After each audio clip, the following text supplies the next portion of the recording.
We'll always have this island and your beautiful music.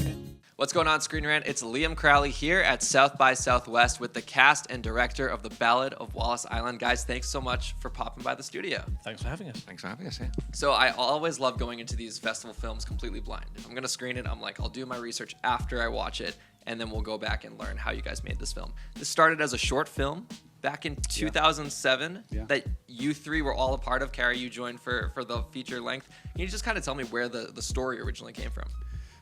You know, it's a very good question, and in truth, I don't really know. But it was a time when me and Tim were writing a lot of sketches, and we'd just sort of generate a lot of ideas, and some of those we would then pitch to directors that we met, you know, and sort of work with as shorts. And one of those ideas was this idea of a millionaire lottery winner hiring a musician to play a private gig, which we pitched to Griff, who I was working with at the time, and and he sort of responded to it immediately.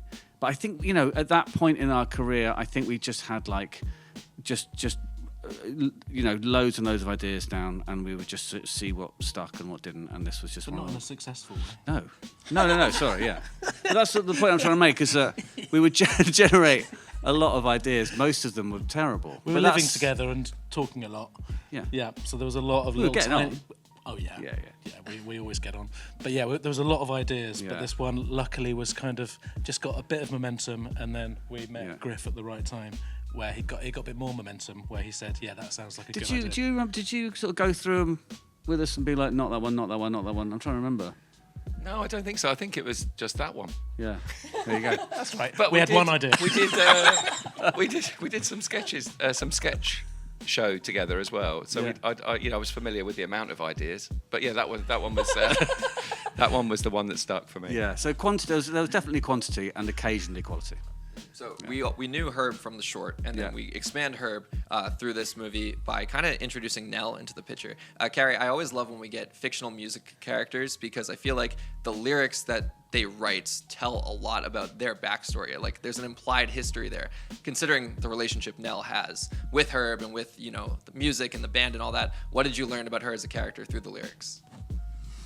Good morning. That was harder than our question.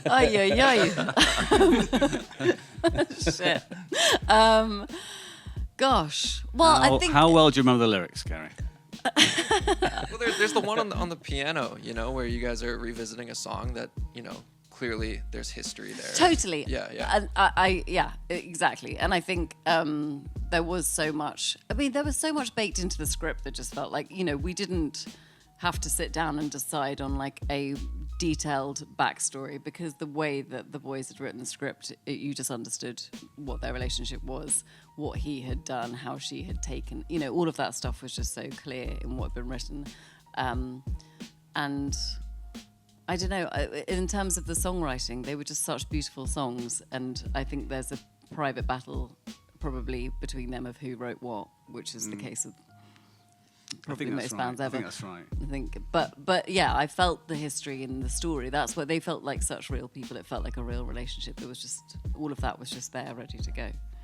And Griff, when it came to getting the call from Tim and Tom about making this into a feature length, what kind of, when you go from there about expanding a short film story, what are you inputting in terms of adding some backstory, adding some layers, getting it to a full 90 minutes? Well, I think we talked about it for, we were friends from the short onwards, and we'd always kind of revisited this story and wondered how we could execute it or expand it. And when the guys I cracked it, I guess, with the addition of Nell and what she brings in terms of the dynamic, it felt very clear to me that was the route forward.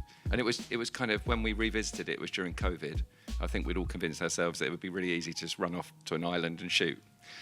But obviously everyone just got really busy wearing PPE and just making other stuff. The industry went sort of mad. So, but we once that had started, that journey, then it was like, well, now we need to make this thing. I've forgotten the question now. No, that basically was it. And something that's really cool too, the journey that this film took me on. Film is so crucial of your mood going into a movie. When I went into the screening for this, it was pouring rain in New York. We're talking like violent rain. My backpack was getting soaked, and I was in a Herb mood going into this. Yeah. By the end of it, I felt like Charles. There you go. Does this film, Tim specifically, does this film show that it pays to be a good person? Oh, Because Charles never cracks once. I don't know what that guy's up to. It certainly does in the film where it's kind of pretty constant that there's. I mean, he meets his hero and not that he notices completely, but it immediately goes really badly. But he is kind of very. I guess he's just very resilient. I think maybe he's been through quite a lot. But also, I think he's sort of hardwired to see the good in people. And maybe, even though he's kind of met with this very surly man, he kind of thinks it'll all work out in the end. I mean, I think he's had bits in his life where it has all really worked out. But I think that's kind of the response that we've been getting, is that people do feel it's a feel-good thing. And I don't know whether we definitely noticed that. That wasn't like cynically the plan when we were writing it. But I feel the same when you're watching it. You really want it to work out well for him, and you really kind of like any moment where they give him any kind of respect or love. So I kind of get quite touched when I watch it, because you sort of think he does sort of deserve to be treated nicely and have a nice time. No spoilers, of course, but the tennis racket at the end, that got me. That was like good one for Charles. It's tough not to break in those circumstances.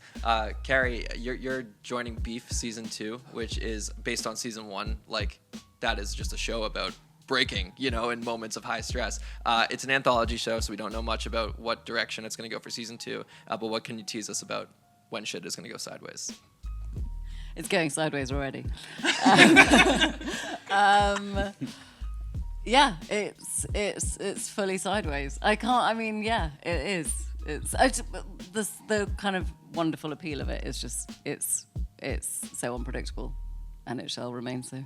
Amazing. Well, we're all excited for season 2. We'll wrap with this one, guys. I love that this film turns into a reunion of sorts for a band that Charles obviously has a very personal connection to. If you could all get your own private gig for an artist, a band, hopefully like a group that's been broken up, bring them back together for a one-on-one concert, who is that for you guys? I'll go Buddy Holly and the Crickets. That was quick. Wow. That was quick. I've been thinking about it recently. Do you need the Crickets? Well, famously, you do. Good luck having Buddy Holly without I'm the just saying Crickets. the Crickets could have carried on after Buddy Holly died. So you think, do you need Buddy Holly? Is your question? No, I think you definitely need Buddy Holly. I'd like Buddy Holly and the Crickets. He died so young. Okay, well, I take Buddy Holly playing with Elvis. Are you allowed to mix and match like that? You're allowed to do that, aren't you? Do they have a song together? They will write one together. Okay, there we go. Huh. Okay. That's a fair answer. It's a bit. Well, I mean, move the goalposts slightly. it's a little selfish, The Beatles but it's, and the Crickets. if you can, Are you on your own in this gig, or can you have like mates and stuff? You can bring some friends along. All right, Backstreet Boys then. Oh, Just okay. one more time after that. I mean, I know they're going on tour, but I'm going to that. Cool. Yeah. Yeah, that's good, that's achievable. good. That's just, you can No, do that. I know, but like that's when I think about what would make me most happy. You're just it would asking for be- free tickets to the Backstreet Boys. Well, we're on television. Yeah, this is on the internet. Tom, this is how it Yeah, works. okay. I also really like this jacket. I think I saw Fleetwood Mac at reunion, so I was going to do Fleetwood Mac, and I think they've done it, haven't they? They did. Yeah, so I achieved it. Yes, they're great. So I was gonna say Oasis, but fortunately, Yeah, you're the gonna Gallagher's get are that back. chance. So I'll You're say gonna One get that Direction. chance. One Direction is mine. Oh, that's nice. And I think it could happen one day. Obviously, with a tribute to Liam Payne would be really cool. But anyways, guys, the Ballad of Wallis Island, like I said, made me laugh, made me cry. It took me on all the emotional journeys in the world. So thank you all for such inspired performances and such inspired screenwriting. Thank you so much. Thank you. Thank you. That's lovely, isn't it? Just take it in, Charles. Take it in, drink it in, glug glug.